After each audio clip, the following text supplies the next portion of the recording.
Mabuhay everyone. We are the fourth group. I am Santiago Miguel, and the other members of the group are Gucilatar, Robis, Romualdo, and Tagala. I'd like to define political and labor law and how it impacts our tourism as a tourism student. So, political law is the field of public law that deals with the organization and operation of a country's governmental organ and specifies the state relations with the citizens and territory. In the tourism sector, laws are often used to control, authorize, empower, encourage, or outlaw the commercial and recreational activities of both visitors and service providers. Also, there are laws recognizing the rights of tourists as well, as contract laws governing the relationship across industry sectors. The Philippine government has three interdependent branches: the legislative, executive, and judicial branches, which will be explained by our next presenter. Mabuhay! I am Gucilatar, and I'm going to explain to you about the three interdependent branches of the Philippine government. First is the legislative branch. It is composed of the House and Senate, which are referred together as a Congress. The legislative branch, among other things, makes all laws, declares war, regulates commerce with foreign nations, and controls taxation and expenditure policies. The President, his or her advisors, and different departments and agencies comprise the executive branch.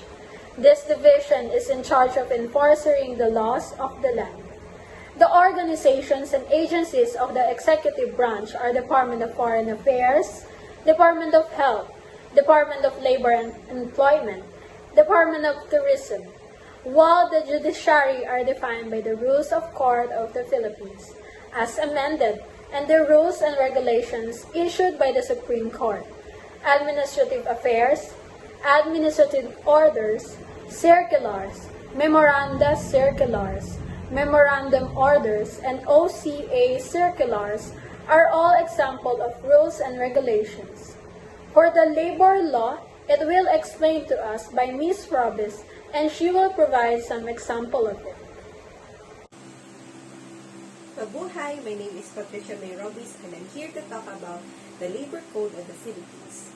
As we all know, Labor Code of the Philippines is the law that governs every aspect of working conditions and employee rights here in the Philippines. To ensure neither employees nor employers are exploited in any way, knowledge about Labor Code is essential. Our workers' rights and benefits are spelled out in labor legislation, along with the stipulations that must be met by both employers and workers. Numerous cases of breaking the labor code have been reported. Villarama versus Golden Donuts is one such example. A clerk typist working in the office accused the worker of sexual harassment on July 15, 1989. After that, she felt that she couldn't continue working and resigned in shame. This occurred before the 1995 passage of the Anti-Sexual Harassment Law, or RA 7877. With no doubt, the said law reaffirmed sexual harassment as a serious misconduct and thus a ground for valid dismissal subject to due process. His defense in a landmark case against the then chairman of the National Labor Relations Board was that he did not engage in sexual harassment because he did not make any demand, request, or requirement of a sexual favor. The Supreme Court, however, disagreed and found him guilty, ruling that his actions made him responsible for the crime. And now, for our next presenter, Ms. Romualdo will be discussing about the national territory here in the Philippines. Mabuhay! I'm Pauline Aimee Romualdo, and I'm from BSTM 6B.